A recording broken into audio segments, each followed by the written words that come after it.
Enregistrement en cours. Welcome Bonjour to tout le monde et bienvenue sur cette série de webinaires de l'OMSC TechNec 21 sur les parcours de vie et l'intégration. C'est notre deuxième session. Et aujourd'hui, nous allons nous concentrer sur la mise en œuvre des programmes, aujourd'hui, nous allons parler des programmes de vaccination pour les travailleurs de la santé et des opportunités au-delà de la COVID-19.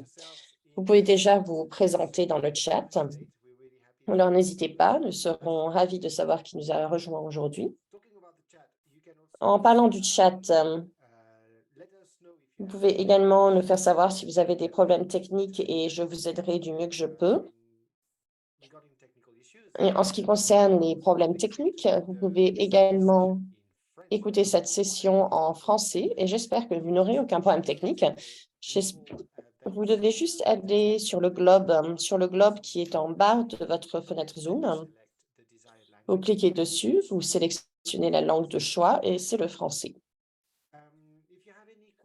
Si vous avez des questions pendant cette présentation, n'hésitez pas à utiliser la case questions-réponses qui est également en bas de votre fenêtre Zoom, qui doit dire Q et R si vous l'avez en français.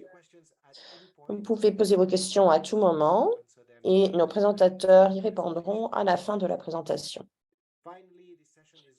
Enfin, cette session est enregistrée et nous allons partager avec vous les liens vers la vidéo ainsi que vers les diapositives.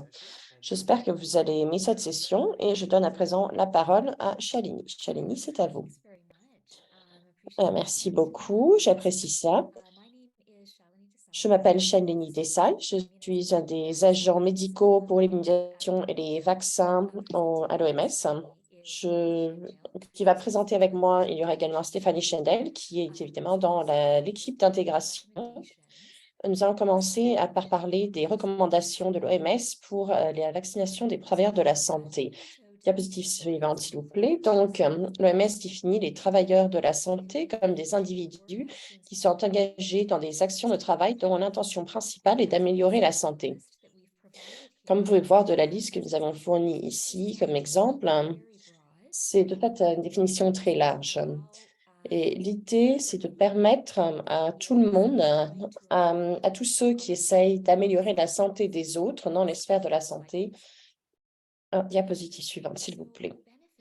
Donc, les bénéfices de vacciner les travailleurs de la santé, bien sûr, il y a la plus évidente, c'est la protection directe du travailleur de la santé contre l'exposition au travail, mais cela réduit également les risques qui sont en dehors du travail au niveau de leur communauté et de leur famille. Il y a également la sécurité des patients parce qu'ils peuvent contribuer à la prévention et au contrôle des infections nosocomiales. La vaccination des travailleurs de la santé aide également à renforcer le système parce que ça a de la résilience au système en travaillant la force de travail, en particulier dans le contexte d'une épidémie. Nous avons pu voir ça avec la COVID-19. Enfin, cela fournit également des modèles de comportement positifs. Vacciner les travailleurs de la santé permet de leur recommander davantage les vaccins aux patients et à donner des recommandations de se faire vacciner. L'OMS a un certain nombre de recommandations qui sont liées aux travailleurs de la santé. Celles-ci incluent d'avoir des publications jointes, par exemple l'OMS avec l'Institut international du travail ont des recommandations sur la santé du travail et la sécurité. Également, il y a les recommandations pour la vaccination des travailleurs de la santé de l'OMS et également des stratégies qui sont spécifiques à certaines maladies comme l'hépatite virale ou la rubéole. Diapositive suivante, s'il vous plaît. Je vais à présent passer la parole à Stéphanie. Merci, Shanli. Donc, nous voulions présenter ce document au cas où les personnes qui écoutent cet appel ne le connaissent pas. Il a été publié l'année dernière et c'est un guide de mise en œuvre pour la vaccination des travailleurs de santé. Donc, comme Shanli vient de le dire lors de la diapositive suivante, l'OMS a de fait un certain nombre de vaccins recommandés que les travailleurs de la santé devraient recevoir. Bien sûr, il y a eu beaucoup d'attention portée à certains groupes et à certaines populations cibles au niveau de la vaccination contre la COVID-19 au cours des 2 années passées. Mais il y a un certain nombre de vaccins qui sont recommandés au travers de la santé pour les protéger sur leur lieu de travail, comme par exemple le tétanos, la méningite, l'hépatite B. Il y en a de fait plusieurs. Et ce document, ces lignes directives, ça parle d'établir une plateforme et de les renforcer pour aider à la vaccination des travailleurs de la santé avec tous les vaccins recommandés. Et ça, finalement, met ensemble toutes les recommandations qui ont déjà été publiées à un seul endroit. C'est disponible en anglais, en français et en portugais. Et vous pouvez le regarder, le lire sur ce lien qui est sur la diapositive. Et ce guide définit comment est-ce que la vaccination au travers de la santé peut être développée, comment elle peut être intégrée dans des politiques actuelles et des programmes actuels de protection de la santé, comment ces stratégies peuvent être, elles, communiquées et délivrées et monitorées. Également, comme Shalini l'a mentionné brièvement, il y a un certain nombre de vaccins que les travailleurs de la santé devraient recevoir, qui peuvent être groupés en 3 catégories. Donc, comme je l'ai mentionné, il y a les vaccinations de routine, comme la rougeole, l'hépatite B. Idéalement, tous les travailleurs de la santé auraient dû les recevoir lors des programmes de vaccination de routine avant de travailler. Il y a également un autre groupe de vaccins qui sont livrés tous les ans ou périodiquement. Donc, par exemple, contre la grippe saisonnière. Et également, il y a aussi les vaccins d'urgence ou exceptionnels, comme par exemple contre l'Ebola ou dans le contexte d'une épidémie, comme nous venons de le voir avec la COVID-19. Je vais retourner encore un moment. Donc, ces stratégies pour livrer ces vaccins au travers de la santé et la façon dont les programmes peuvent être conçus et mis en œuvre peuvent être différents selon les vaccins dont on parle. Et également sur qui gère et livre le programme de vaccination. Donc, dans certains contextes, nous avons vu que la vaccination des travailleurs de la santé était gérée et effectuée par un programme central d'immunisation. Dans d'autres contextes, c'est géré dans le cadre de la santé et la sécurité au travail, avec des institutions qui emploient ces travailleurs de la santé. Donc, dans le cadre de travail, de programmes de santé pour les travailleurs de la santé, ils peuvent être également vaccinés au cours de leur formation, formation médicale avant d'entrer la force du travail. Il y a un certain nombre de différentes façons dont cela peut être mené selon le contexte. Donc, le guide que nous avons publié la semaine dernière parle de ces diverses stratégies que nous regardons lorsque nous avons conçu le programme. Et il y aura sûrement de multiples stratégies qui vont être mises en œuvre. Par exemple, dans la détection de pré-service, les travailleurs de la santé qui sont en formation peuvent recevoir des vaccins de rattrapage avant d'entrer à la force de travail. Ça demande donc de demander leurs antécédents, leur histoire, parce qu'idéalement, ils auraient déjà dû recevoir ces vaccins lors des programmes de routine. Et donc, ça demande d'avoir des systèmes de données très robustes qui soient disponibles dans le pays pour que les travailleurs de la santé puissent voir les rapports et fournir ces vaccinations pour que leur rapport soit mis à jour ensuite. Ça peut faire partie de leur formation, mais également de leur programme d'intégration. Donc, quand les travailleurs de la santé commencent un nouveau travail, dans le cadre, par exemple, de vérification de la santé, de visites santé périodiques, bien sûr, ça demande une collaboration rapprochée entre les programmes d'immunisation et le programme de santé et sécurité au travail et les ministères qui sont responsables de cela. Il devrait également y avoir une stratégie en place pour vacciner les travailleurs de la santé qui sont actuellement en service. Donc, bien sûr, c'est important quand on parle de vaccins annuels comme la grippe saisonnière, un système établi pour atteindre les travailleurs de la santé sur une base régulière pour fournir ces vaccinations. C'est également important quand on doit essayer de donner des vaccins qui qui requièrent plus d'une dose, par exemple.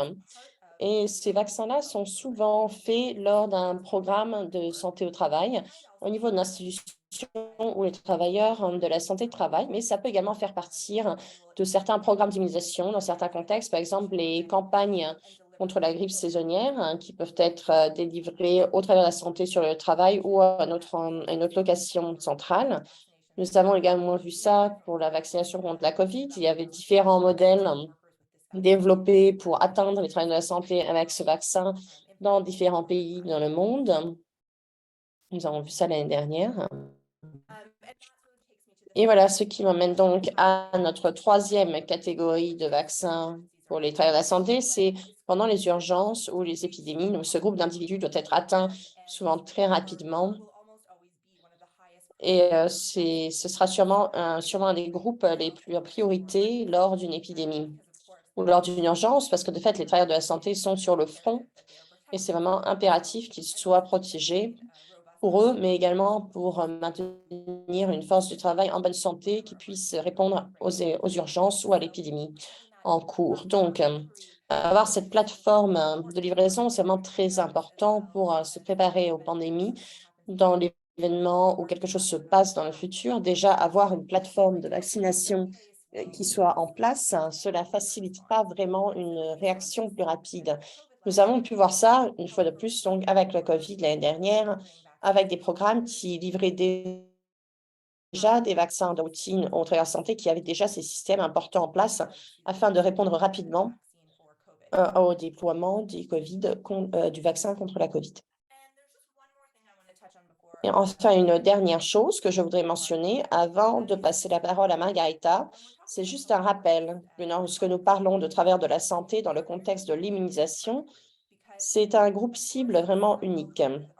Parce que certains travers de la santé sont également des gens qui délivrent des vaccins à leurs patients. Par conséquent, c'est également une source d'information et ils peuvent également effectuer des plaidoyers en faveur des vaccins. Ils peuvent communiquer sur la sécurité des vaccins à leurs patients, à leurs familles, dans leur communauté. Mais eux également sont des personnes qui reçoivent des vaccins. Ça veut dire qu'on doit penser à eux de la même façon qu'on penserait à n'importe quel groupe cible que nous essayons d'atteindre avec nos services de vaccination.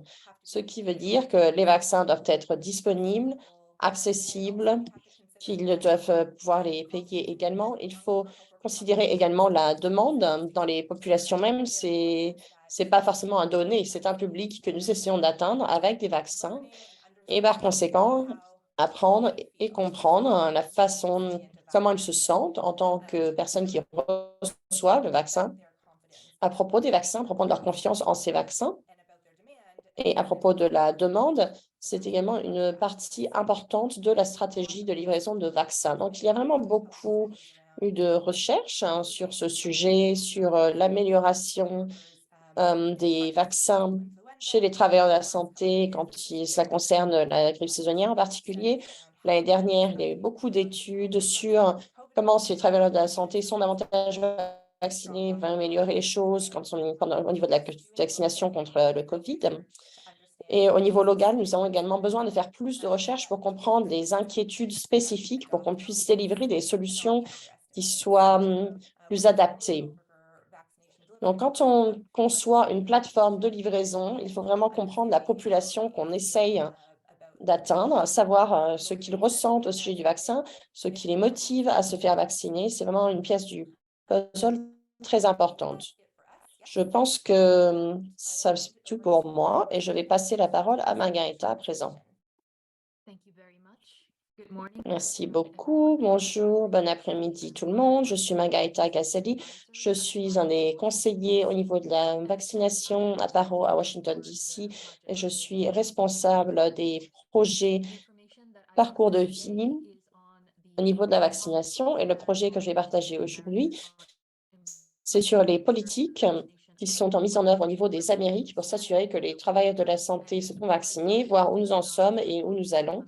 Je voudrais également parler de ma collègue Pamela Rogos qui m'a aidé à développer ces diapositives et bien sûr le travail de nos unités dans la mise en œuvre. Diapositive suivante, s'il vous plaît. Donc, en 2021, Avec le formulaire électronique que nous avions déployé, nous avons fait une enquête sur les politiques de vaccination dans 25 États membres des Amériques. 21 de ces pays ont répondu. Nous avons pu extraire des informations sur les activités de communication pour 14 de ces pays, sur le mécanisme pour introduire un vaccin dans un contexte d'urgence pour 12 pays, et un système pour monitorer et le rapportage de vaccination dans 10 pays. Nous n'avons pas seulement parlé des politiques de vaccination elles-mêmes, mais nous sommes également construits sur différents antigènes, sur est-ce qu'ils sont volontaires ou obligatoires, sur les politiques diverses, comme sur les finances, sur la façon dont ces politiques sont évaluées et communiquées, et enfin les mécanismes mêmes sur la façon d'administrer ces vaccins, en particulier dans un contexte d'urgence. En 2021, bien sûr, nous étions au milieu de la pandémie, donc c'était très pertinent. Diapositive suivante. Je ne vais pas parler de toute cette table, c'est juste pour vous donner une idée des informations que nous avons réussi à collecter de ces 21 pays. Nous avons rapporté les données pour 8 de ces pays, car c'était les pays qui avaient l'ensemble de politiques le plus mature pour s'assurer de la vaccination des travailleurs de la santé. Ce qu'on devrait retenir de cette table, c'est que les différentes pièces d'information que nous avons pu collecter, recueillies, forment vraiment une vue d'ensemble très exhaustive de la vaccination, des programmes de vaccination, en tout cas pour les travailleurs de la santé dans ces 21 pays. Diapositive suivante.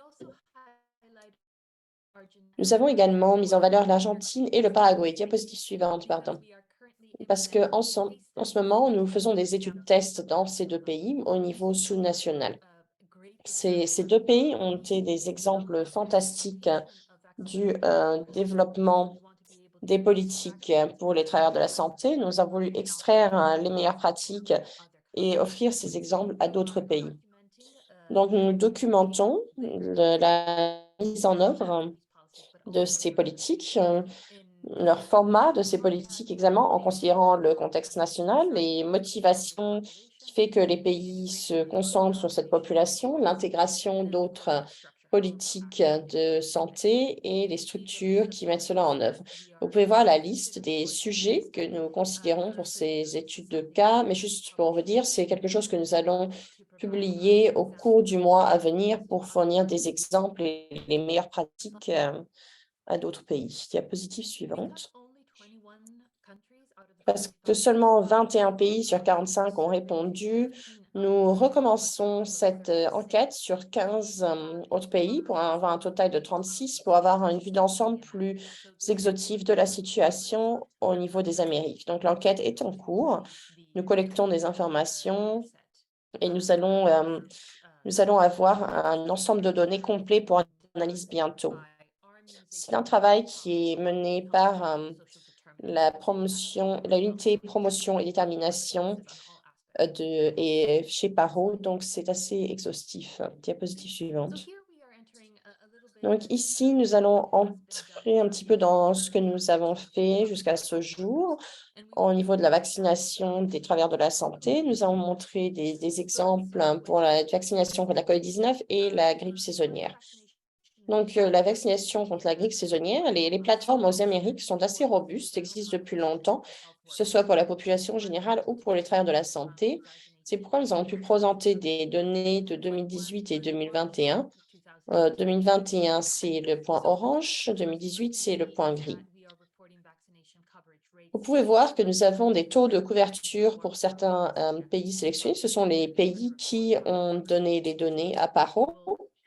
Et nous avons pu utiliser de cette façon un dénominateur pour estimer ces taux de couverture. Nous avons également vu qu'il y a eu un déclin de couverture en 2018 et 2021 dans la plupart des pays, ce qui est probablement dû à la pandémie, à la force de travail qui quittait la profession. Il y a certains pays qui ont pu utiliser cela pour la pandémie pour améliorer la couverture, mais ils sont peu nombreux par rapport aux pays où il y a eu un déclin. Diapositive suivante. Ça, c'est le nombre de travailleurs de la santé vaccinés contre la COVID-19 par pays et par numéro de dose. Nombre de doses, pardon. Vous pouvez voir que nous ne donnons plus les taux de couverture, maintenant nous donnons des nombres absolus.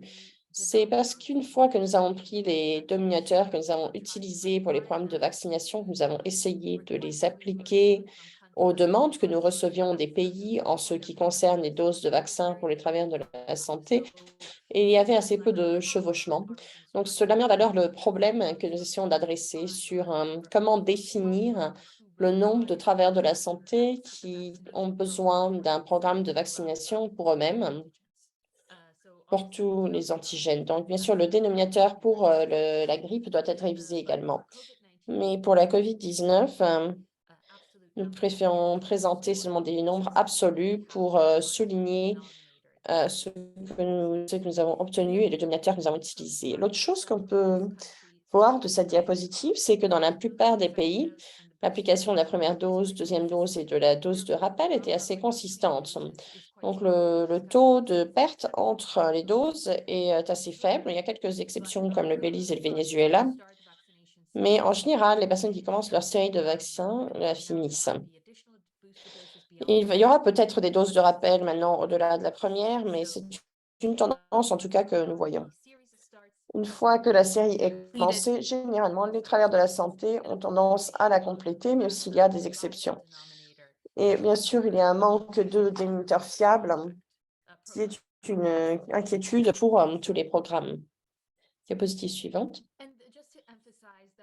Et juste pour mettre l'emphase, nous continuons à collecter et de recueillir des données en continu sur les travailleurs de la vaccination, les travailleurs de la santé pour la grippe, mais également pour l'hépatite. Ce sont des données, nous travaillons avec les pays pour les obtenir.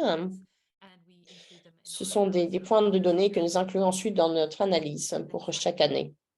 Diapositive suivante. Je voulais maintenant aussi passer à d'autres études que nous avons menées, d'abord aux Caraïbes et dans les pays d'Amérique latine, où nous avons évalué la connaissance et la perception des travailleurs de la santé en ce qui concerne le vaccin contre la COVID-19 en particulier. Nous avons fait cette enquête dans 14 pays échantillons sur 6 semaines début 2021. Donc, les vaccins commençaient seulement à arriver dans ces pays caribéens. Donc, ce que nous évaluons, c'est vraiment l'intention de recevoir un vaccin ainsi que leur acceptation du vaccin une fois qu'il est devenu disponible. Ce que nous avons vu, c'est que 23% des personnes interrogées reportaient une certaine hésitation et 4% voulaient le refuser. Nous avons remarqué qu'il y avait des différences entre les catégories de travailleurs de la santé, avec les infirmières qui étaient les plus hésitantes par rapport à d'autres professionnels de la santé, en particulier les médecins. Et ce qui n'est pas rapporté ici, les personnes plus jeunes hésitaient également plus que leurs collègues plus âgés. Il y avait également une différence de perception en ce qui concerne l'offre de vaccins. Par exemple, si Pfizer et AstraZeneca étaient offerts en même temps, il y avait une préférence définie vers un vaccin par rapport à l'autre. Et il y a eu également des différences basées sur au niveau régional et au niveau local selon les événements. Si vous vous souvenez, début 2021, les choses avançaient assez rapidement avec l'introduction de ces vaccins. Alors que de nouvelles informations sont devenues disponibles, ces perceptions ont été modifiées. Nous n'avons ces données que sur 6 semaines, mais même sur une courte période de temps, certains changements ont été évidents et pas toujours en faveur d'accepter le vaccin. Diapositive suivante. Nous avons répété la même étude en début 2022. Donc maintenant, nous essayons de voir combien le nombre de personnes qui a accepté le vaccin, n'ont pas l'intention de recevoir le vaccin. Et en Amérique latine, c'est très différent. Nous avons vu que 97% des travailleurs de la santé étaient d'accord pour dire que le vaccin contre la COVID-19 protégeait des maladies les plus sérieuses. Il y a également eu plus de 90% qui avaient reçu la plupart de leurs doses. Maintenant, c'est un échantillon, donc bien entendu, les personnes qui étaient complètement contre le vaccin ne répondent peut-être même pas à l'enquête, ce qui est un biais qu'on doit prendre en compte quand on considère les données. Mais l'image que j'ai vue d'ensemble, que nous voyons en Amérique latine, est très différente des Caraïbes et montre davantage d'acceptation du vaccin en Amérique latine. Il y avait également quelques inquiétudes en ce qui concerne le pays qui a fabriqué le vaccin, d'où le vaccin vient à jouer un rôle dans l'acceptation ou non du vaccin. En ce qui concerne les effets secondaires, nous avons entendu aussi que les vaccins avaient été développés peut-être trop rapidement, sans évaluer les effets négatifs. Et lorsque nous avons évalué le taux de mortalité chez les personnes qui étaient vaccinées et qui ont été malades quand même, bon, même si beaucoup de travailleurs de la santé ont accepté le vaccin, il restait des doutes. Diapositive suivante. Pour les Caraïbes, en se basant sur cette enquête, que ce soit au niveau de l'évaluation que nous avons faite, par exemple, aux Caraïbes, la communauté des Caraïbes, CARICOM, qui est une association gouvernementale, continue de collaborer avec CARPHA, qui est l'agence publique pour la santé au niveau des Caraïbes, PAO également, pour identifier des stratégies et des politiques pour adresser cette hésitation envers les vaccins. Il y a un certain nombre de campagnes d'éducation qui sont en cours, des opportunités pour les travailleurs de santé de poser leurs questions et d'avoir leurs inquiétudes qui soient adressées. Ensuite, développer des compétences au niveau académique, ce qui veut dire que pendant la formation professionnelle, les infirmières et les médecins reçoivent des modules spécifiques sur la vaccination et également des informations sur les services de vaccination et également des vaccins, des champions des vaccins pour adresser ces inquiétudes. Au niveau régional, PAO joue également son rôle. Nous avons 5 cours de formation qui sont disponibles sur notre campus virtuel actuellement afin d'adresser et de fournir des informations supplémentaires au travers de la santé sur les vaccins et sur les pratiques de vaccination, le développement des vaccins et les processus d'approbation pour qu'ils aient confiance en ces informations et qu'ils puissent effectuer des plaidoyers au niveau de leur pays, là où ils se trouvent. Ça, c'est ma dernière diapositive. Au niveau des lacunes et des étapes suivantes, nous mettons en œuvre un relancement de cette enquête pour les 15 pays qui n'avaient pas répondu la première fois afin d'avoir une vue d'ensemble de la situation un petit peu plus exhaustive. Ensuite, selon les résultats de ces 36 pays, nous allons compléter un diagnostic sur les politiques de vaccination au niveau national. Nous avons déjà parlé, ça venait déjà parler du guide de mise en œuvre pour la vaccination des travailleurs de la santé que nous allons adapter au contexte des Amériques. Et au niveau des lignes directives, nous allons développer un plan opérationnel pour adresser les lacunes identifiées lors de cette étude. Nous travaillons également de très près avec notre groupe de techniques de conseil pour mettre en œuvre des lignes directives au niveau des pays sur les politiques de vaccination et combler ces lacunes actuelles. Diapositive suivante. Donc, c'est la fin. Je vous remercie beaucoup pour votre attention et je pense que nous allons prendre des questions à la fin de cette session. Je vous remercie. Bonjour tout le monde. Je pense qu'on peut y aller et passer à la diapositive suivante. Je m'appelle Anna Morisset, je suis une épidémiologiste et conseillère indépendante, mais également j'ai travaillé au ministère de la Santé au Costa Rica il y a des années et j'ai été un membre du groupe de technique de conseil dans mon pays. Donc, je vais partager notre histoire au sujet de la vaccination et travailleurs de la santé. Donc, tout d'abord, le contexte au Costa Rica, ce sont les pays qui ont des revenus faibles. C'est lié, c'est un pays qui se trouve en Amérique centrale. C'est un pays qui a des revenus faibles, mais qui a un index de développement humain assez élevé, que vous pouvez voir sur cette diapositive.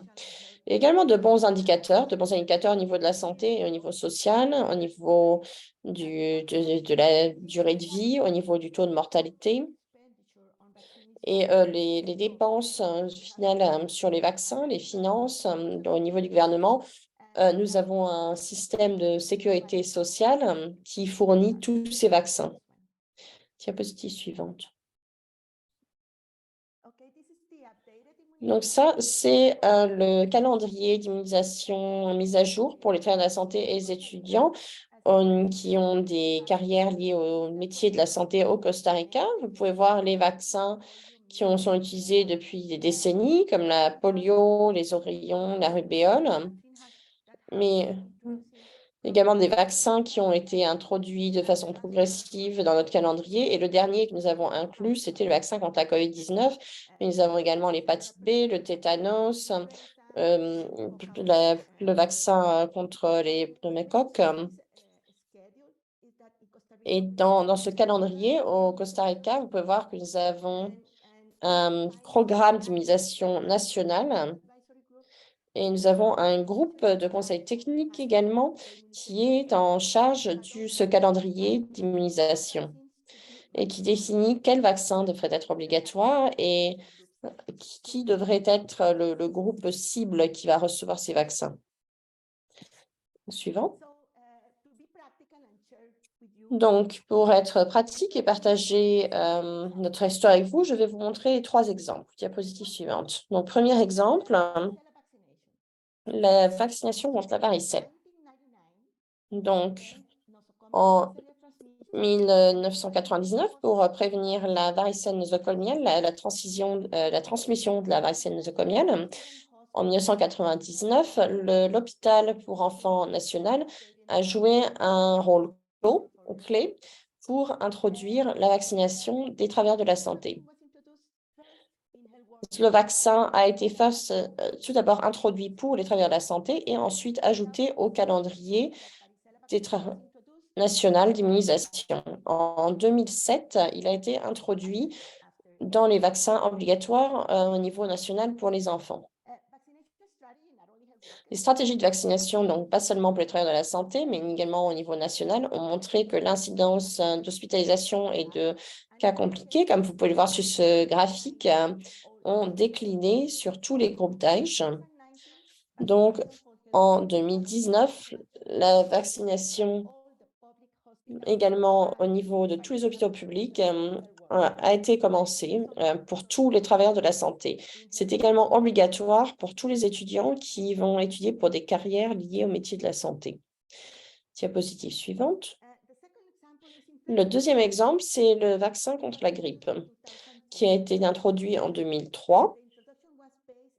L'introduction s'est basée sur une analyse de coûts, un exercice d'analyse de coûts qui vous avez présenté ces ressources aux autorités de la santé dans notre pays, pour leur montrer les bénéfices économiques qui allaient augmenter si on vaccinait certains groupes, non seulement les personnes plus âgées, mais également les travailleurs de la santé.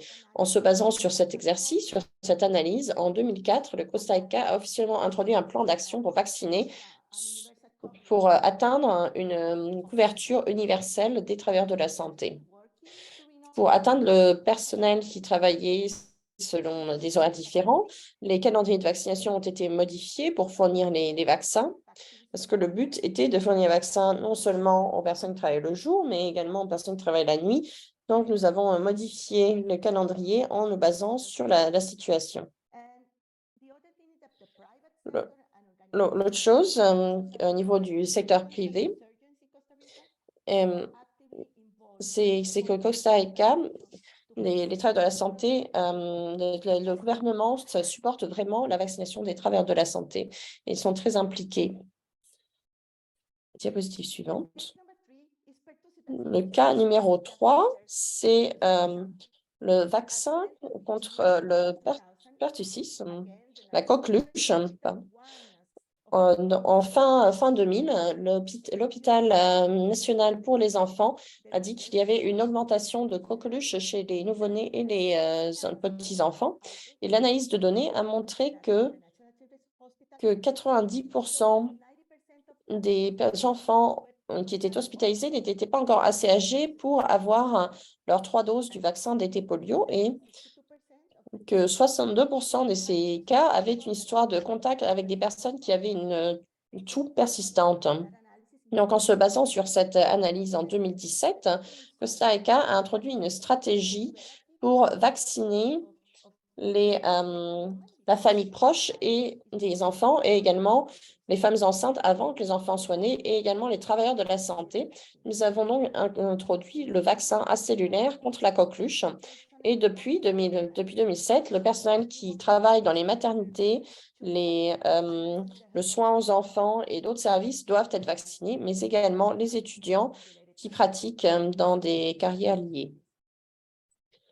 Suivant, s'il vous plaît. Maintenant, l'autre exemple, c'est la détection pré-service. Comment est-ce qu'on détecte chez les travailleurs de la santé et les étudiants dans le métier de la santé?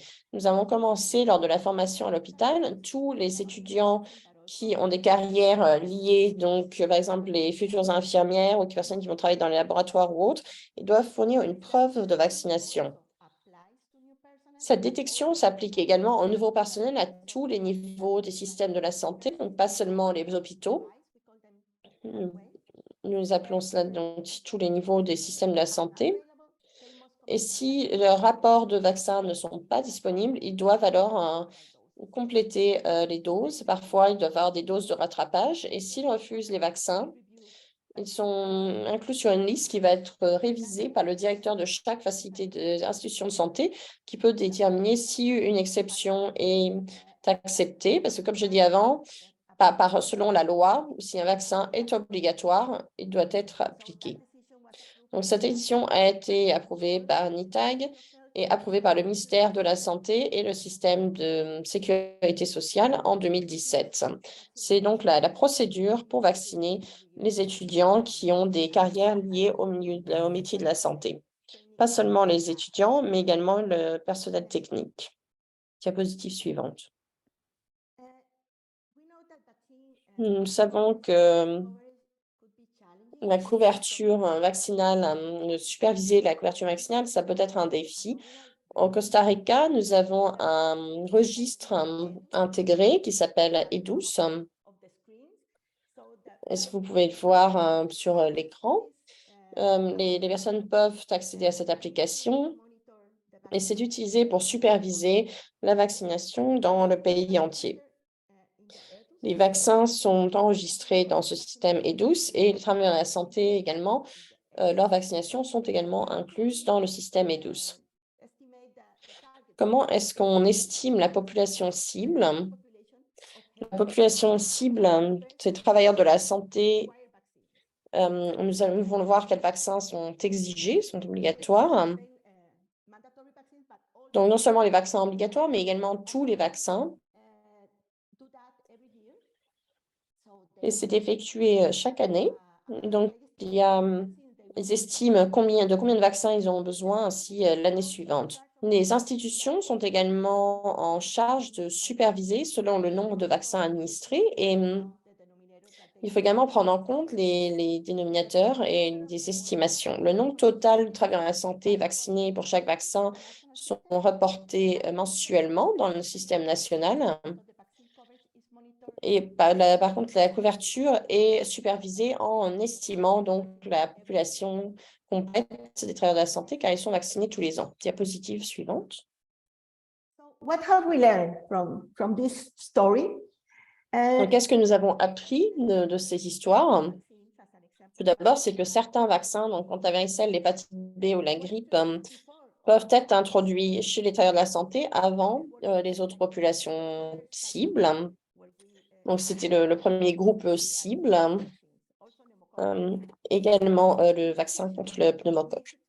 Cette décision rend cela possible de commencer et d'améliorer progressivement l'accès au vaccin à plus de travailleurs de la santé, mais également à plus de groupes cibles. Il est donc crucial de trouver des opportunités de mettre à jour les calendriers de vaccination des travailleurs de la santé quand un nouveau vaccin est introduit. Par exemple, comme j'ai partagé avec vous, la varicelle, le pneumocoque, et les décisions doivent être basées sur les changements au niveau des modèles épidémiologiques et sur une analyse de l'efficacité au niveau des coûts.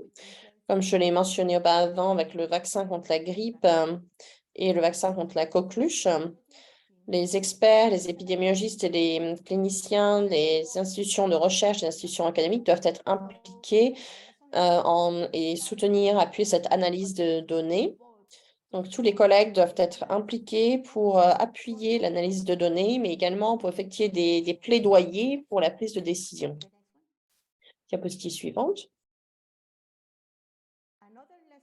Une autre leçon apprise, c'est que la logique pour la vaccination de travers la santé peut être un peu différente de la logique pour vacciner des enfants, parce que dans ce cas, les bénéfices, ce n'est pas seulement pour le travers de la santé, mais c'est également pour les patients, car certains vaccins contre le vaccin contre la pneumocoque ou la coqueluche réduisent les risques de transmission au niveau de travers de la santé, donc ils protègent également les patients et leurs familles. Par conséquent, les messages devraient mettre en valeur tous les bénéfices de se faire vacciner, pas seulement les bénéfices individuels, et ils devraient être conçus selon les mécanismes protectifs des vaccins pour promouvoir l'acceptation des vaccins et la demande. Superposer la vaccination des travailleurs de santé peuvent être un défi, mais il y a des options qui sont faisables au niveau des institutions de la santé. C'est donc important de s'engager et de responsabiliser chaque institution de santé dans le processus d'identification pour préparer la liste des travailleurs qui doivent être vaccinés, pour mettre ces listes à jour et également non seulement pour identifier les travailleurs de la santé qui doivent être vaccinés, mais aussi pour préparer cette liste de ceux qui doivent l'être et pour mettre en œuvre la vaccination et ensuite superviser la couverture. Et enfin, la dernière leçon que j'ai apprise, c'est que les engagements du gouvernement, les engagements politiques, les engagements de travailleurs de la santé sont des contributeurs clés au succès afin d'atteindre un taux de couverture de vaccination de travailleurs de la santé élevé. Sur cette photo, vous pouvez voir le président de Costa Rica, le ministre de la présidence et le ministre de la Santé qui ont signé un décret pour renforcer les stratégies d'immunisation au Costa Rica. Donc, si on peut retenir quelque chose de ces histoires, c'est que c'est important d'impliquer tout le monde, les groupes médicaux, les autorités nationales et bien sûr les institutions de santé et les travailleurs de la santé qui fournissent des services de santé aux populations. Merci.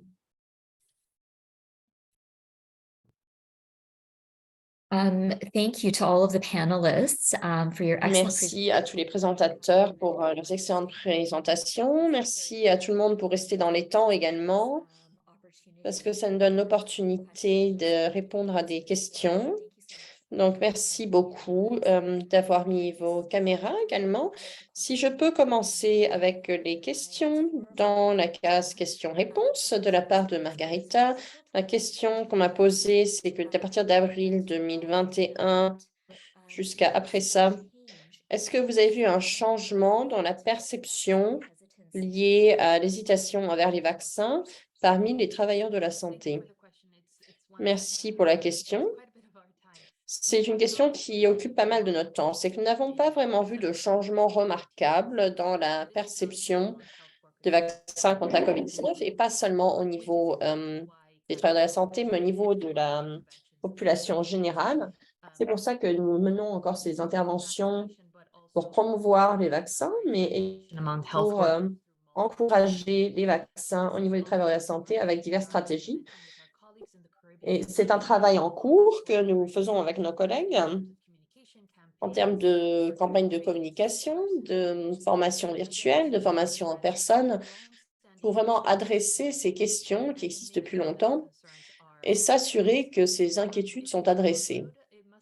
C'est un travail long et les Caraïbes faisaient partie des Amériques qui n'avaient pas de plateforme définie pour les vaccinations. Nous avons dû commencer à partir de zéro aux Caraïbes en ce qui concerne les vaccins des adultes.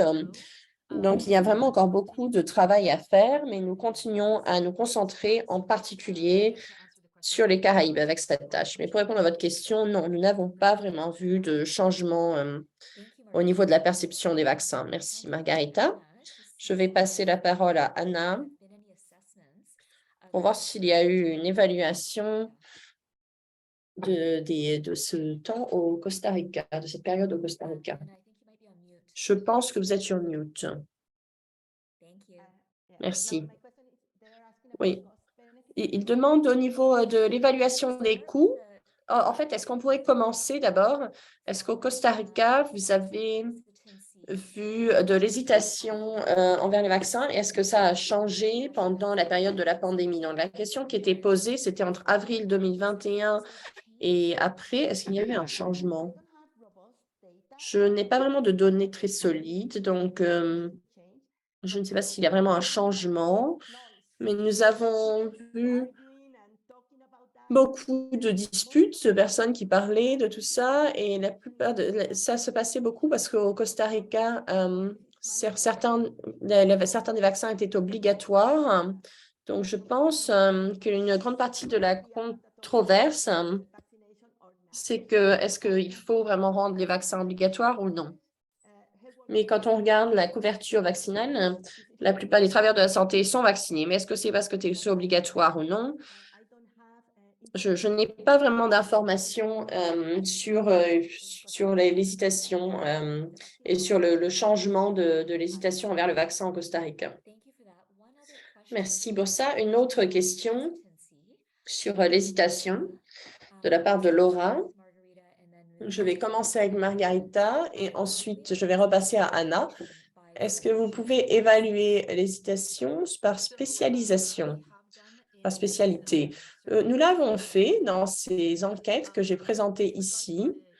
En ce qui concerne les données périodiques que nous avons sur les vaccinations, il n'y a pas vraiment de stratification par profession. Par contre, sur la base de ces données, au niveau des enquêtes que nous avons mises en œuvre, nous regardons de plus près les travailleurs de la santé afin d'adresser les inquiétudes de chaque groupe. Et bien entendu, en ce qui concerne les activités qui prennent place aux Caraïbes, en se basant sur les enquêtes que nous avons menées, il y a certaines adaptations qui sont faites, en particulier au niveau de l'académie, que ce soit au niveau de la formation des infirmières ou des médecins. Nous adressons ces inquiétudes de façon plus structurée selon la profession. Merci, Margarita. Vous avez mentionné qu'il n'y avait pas beaucoup d'hésitation au Costa Rica, mais pour l'hésitation qui existe, l'hésitation existante, est-ce que vous avez une idée de ce que c'est différent selon les spécialités? Oui, je pense spécifiquement qu'il y a une certaine hésitation qui existe, mais ce que nous avons vu, c'est que les spécialités les plus impliquées, ce sont les spécialistes qui ont fait des plaidoyers et qui ont soutenu les analyses pour introduire de nouveaux vaccins, comme j'ai mentionné avant. L'hôpital pour enfants, en particulier, a joué un rôle très important au niveau de la vaccination et de la santé. Je pense que les pédiatriciens et les épidémiologistes sont plus motivés et ont tendance à davantage effectuer de plaidoyer pour les vaccins. Et dans mon expérience, c'est plus difficile de vacciner les femmes enceintes au niveau des institutions de santé. Peut-être parce que, je ne sais pas, parce qu'il y a des inquiétudes pour le nouveau-né, pour le fœtus qui est en plein développement. Mais ça, c'est mon ressenti au niveau du Costa Rica, en tout cas. Merci. Et cette question suivante est pour Stéphanie. Vous avez mentionné un lien entre l'amélioration de la vaccination des travailleurs de la santé et le fait qu'ils donnent plus de conseils, qu'ils conseillent davantage d'être vaccinés aux patients. Est-ce que ça reste vrai quand les vaccins sont obligatoires? Je pense que ça dépend vraiment du contexte. Je ne pense pas que c'est quelque chose qui soit forcément vrai au niveau global, mondial. Beaucoup de vaccins sont obligatoires au Costa Rica, mais oui, l'acceptation est très élevée. Et nous savons qu'au niveau des vaccins obligatoires, pas particulièrement sur les travailleurs de la santé d'ailleurs, mais dans certains contextes, avoir un programme de vaccination obligatoire, c'est moyennement accepté. Mais ça peut être, normalement, les personnes font tout de même confiance aux recommandations de la santé, pensent que ça fonctionne. Et je pense que dans d'autres contextes, c'est moins bien reçu par contre, donc, et qu'il y a une réaction assez différente qui provient de la population. Donc, c'est vraiment un sujet un petit peu compliqué parce que c'est très spécifique au contexte. Quand je fais référence aux études qui ont été publiées au niveau de la corrélation qui a été vue entre les travailleurs de la santé vaccinés et leur confiance quand ils recommandent des vaccins aux patients, ce à quoi je faisais référence,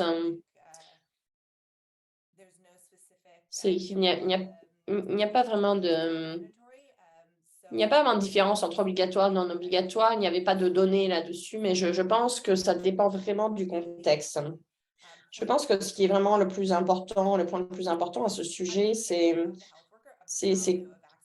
que les travailleurs de la santé comprennent la valeur de la vaccination, qui fait qu'ils veulent recevoir la vaccination eux-mêmes et aussi qu'ils puissent communiquer ça à leurs patients. C'est pour ça que le travail est en cours pour éduquer et informer et supporter, appuyer les travailleurs de la santé afin qu'ils comprennent mieux le concept de vaccination même, parce que tous les travailleurs de la santé ne sont pas des personnes qui administrent des vaccins et ils n'étudient pas tous l'immunologie et les vaccins dans le cadre de leur formation. C'est là qu'il y a une petite lacune, possiblement.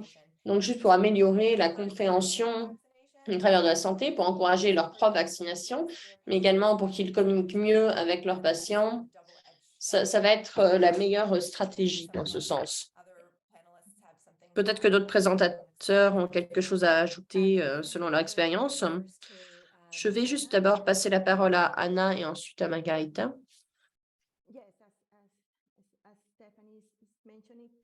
Oui, comme Stéphanie l'a mentionné, ça dépend du contexte et puis également, ça peut évoluer selon le temps. Costa Rica, par exemple, c'est obligatoire, mais les vaccins peuvent changer. Par exemple, il y a des vaccins qui sont obligatoires à un moment et par exemple, contre la coqueluche. Mais une fois qu'on a un certain taux de vaccination, ce qui est important, c'est non seulement il faut qu'on ait des choses obligatoires par loi, mais il faut aussi considérer le contexte et les risques liés aux situations différentes. Et donc, ce n'est pas seulement d'avoir un vaccin qui devient obligatoire, c'est qu'il faut donner des informations. Et ça, c'est vraiment crucial d'informer les travailleurs de la santé. Les travailleurs de la santé sont un groupe vraiment clé qui doivent appuyer cela et doivent être convaincus eux-mêmes des bénéfices de la vaccination.